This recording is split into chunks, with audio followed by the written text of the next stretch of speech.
Es hora de descansar. Relaja tu cuerpo, extiéndete en tu cama, estírate. Permite que tus párpados descansen. Respira profundo y escucha este cuento. El corsario negro, parte 11. El olonés providencial. El olonés quedó sorprendido al encontrar al corsario negro, a quien creía en la selva o entre los juncales, y más aún al escuchar sus aventuras. Mi pobre amigo, dijo, no tienes suerte con ese maldito viejo, pero te juro, por las arenas de Olón, que ahora lo capturaremos en Gibraltar. Pedro, dudo que lo encontremos ahí, respondió el corsario. Él ya sabe que caeremos sobre la ciudad. ¿Pero no iba hacia allá, en la carabela del conde? Sí, Pedro, pero es muy astuto. Puede haber cambiado de rumbo para no dejarse sitiar tras las murallas de la ciudad. La suerte lo protege. La suerte se cansará de hacerlo, caballero. Si no lo encontramos en Gibraltar, lo buscaremos en Puerto Cabello. Te he prometido ayuda y jamás faltaré a mi palabra. Gracias, sé que cuento contigo. ¿Dónde está el rayo? A la salida del golfo, junto a las 2 naves de Harris. No dejarás que nos molesten los barcos españoles. Estoy a tus órdenes, Pedro. Sabía que contaba con tu brazo valeroso. Esta noche llega el Vasco y mañana temprano atacaremos Gibraltar. Será un hueso duro de roer, pero triunfaremos, amigo mío. Ahora, vamos a cenar y a descansar a bordo de mi barco. Se ve que lo necesitas. Aquel día no fue perdido.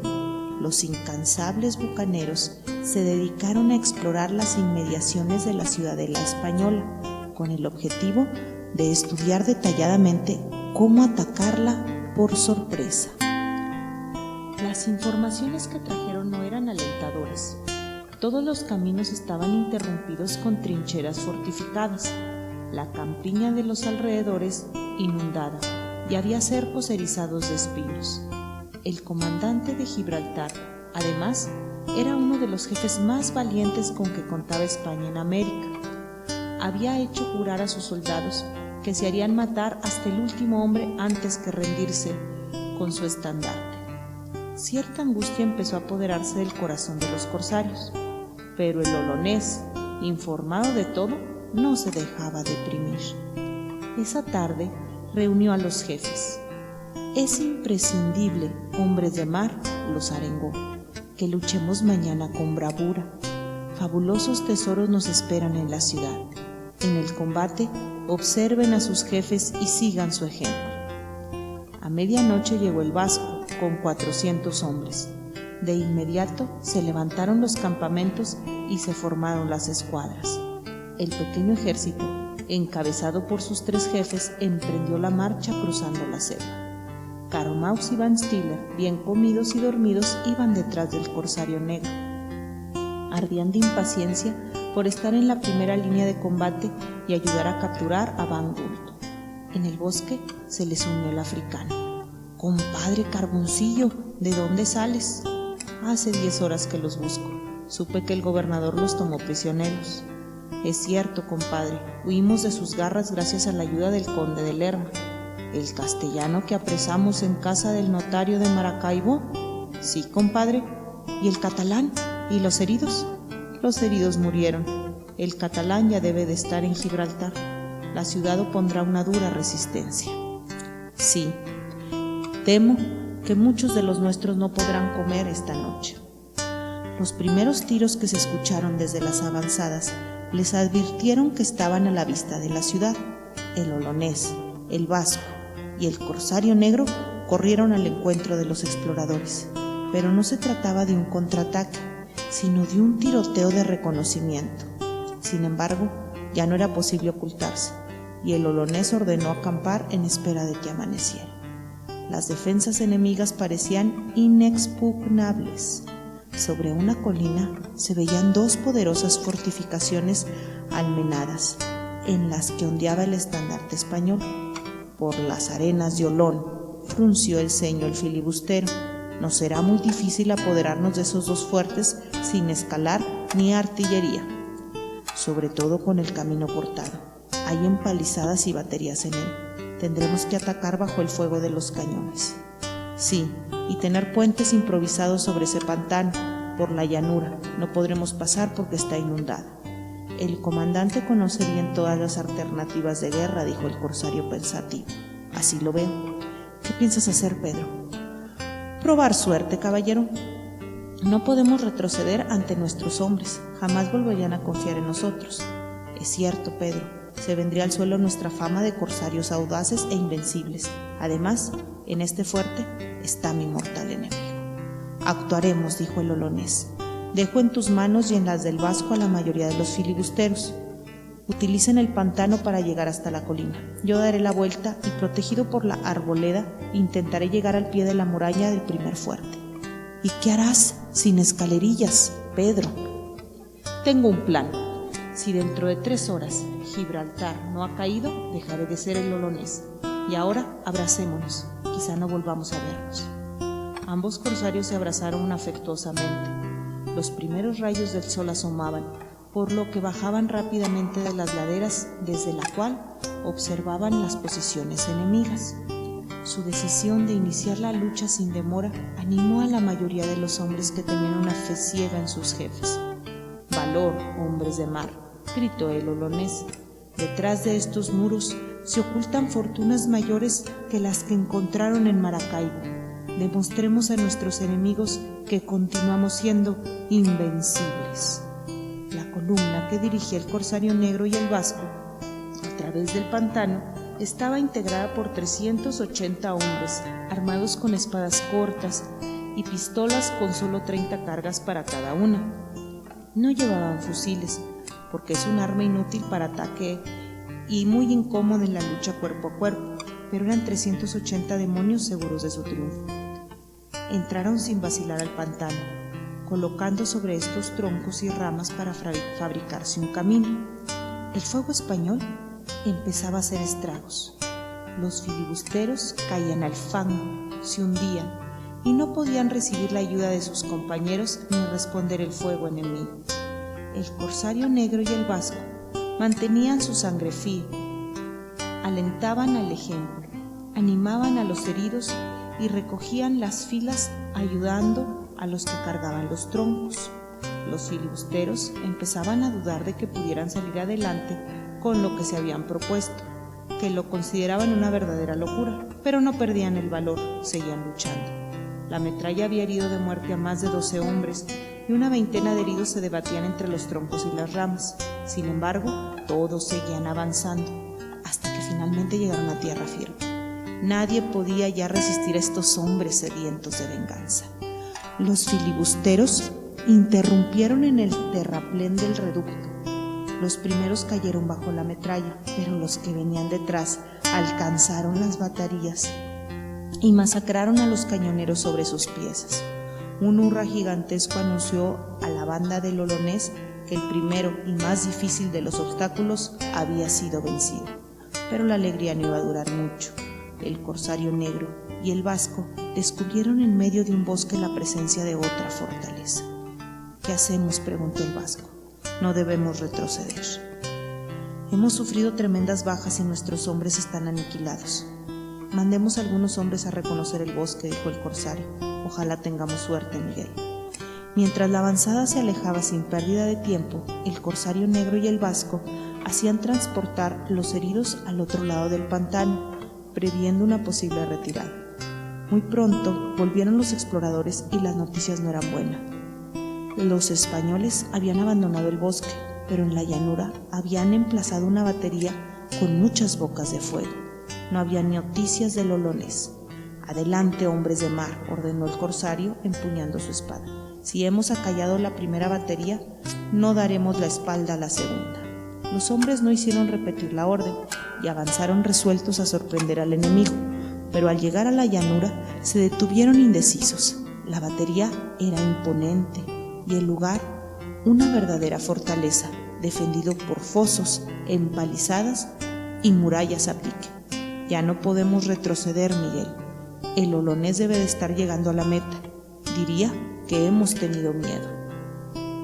Si tuviéramos un cañón, Los de la batería tomadas están fijos. Adelante.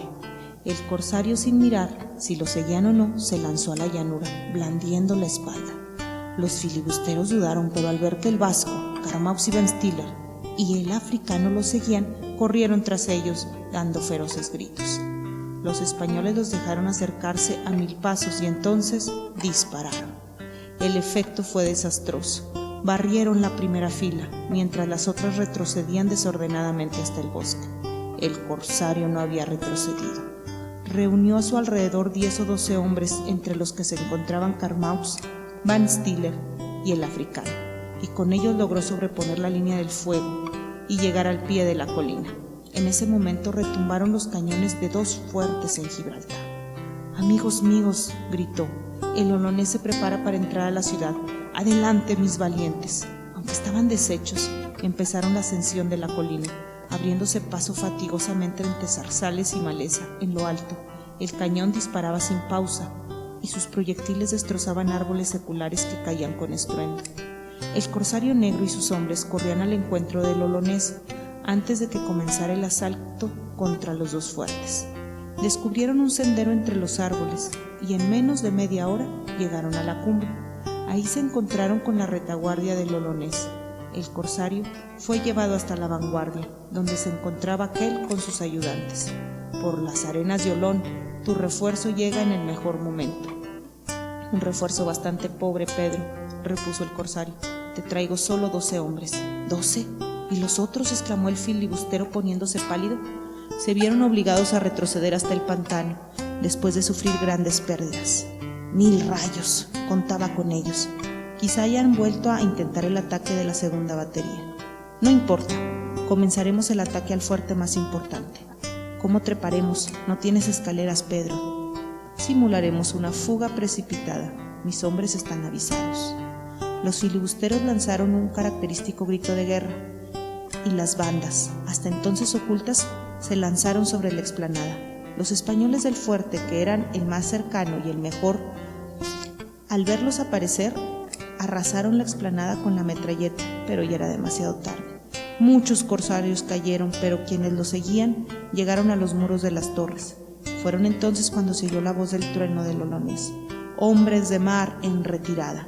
Los corsarios, que sabían que era imposible subir las murallas, pues no tenían escaleras y los españoles presentaban una dura resistencia, huyeron en desorden a refugiarse en el bosque cercano. Los defensores del fuerte creyeron que era el momento de exterminarlos fácilmente. Dejaron los cañones, bajaron los puentes levadizos y salieron imprudentemente a aniquilarlos por la espalda. Era justamente lo que había esperado el olonés. Los corsarios se dieron vuelta y cargaron con furia contra el enemigo. Los españoles no esperaban un cambio de frente. Retrocedieron sorprendidos y en desorden. Ambos se empeñaron en una sangrienta batalla. Corsarios y españoles luchaban con igual valor a estocadas y a tiros. Los pocos que aún permanecían en el fuerte ametrallaban, hiriendo y matando a amigos y a enemigos. Fue la llegada de Miguel, el vasco, la que decidió el combate y permitió a las fuerzas corsarias entrar en el fuerte. Pero los españoles estaban dispuestos a morir antes de rendir su estandarte. El corsario acababa de librarse de un capitán de arcabuneros que expiraba en sus pies cuando oyó una voz. «Cuidado, caballero, que voy a matarte». «Usted, conde, defiéndase, señor. La amistad ya no existe entre nosotros. Usted combate por la filibustería, yo bato por la bandera de Castilla. Conde, se lo ruego, no me obligue a cruzar mi espada con la suya, yo le debo la vida. Estamos mano a mano. Mientras quede un español vivo, nuestra bandera no será arriada», dijo el conde, y se lanzó con violencia contra el corsario. «Por favor, señor conde, no me obligue a matarlo». «A nosotros, señor de Ventimiglia», exclamó el conde sonriendo. Mientras alrededor de ambos la lucha se desarrollaba con creciente furia, los 2 hombres comenzaban su duelo, dispuestos a morir o a matar. El conde atacaba con alegría, redoblando sus estocadas y cubriendo al corsario con rápidos golpes. Además de la espada, ambos usaban el puñal para dar otros golpes. El corsario, que por motivo alguno quería matar al noble castellano, con una estocada en diagonal y luego con un semicírculo hizo saltar la espada del conde.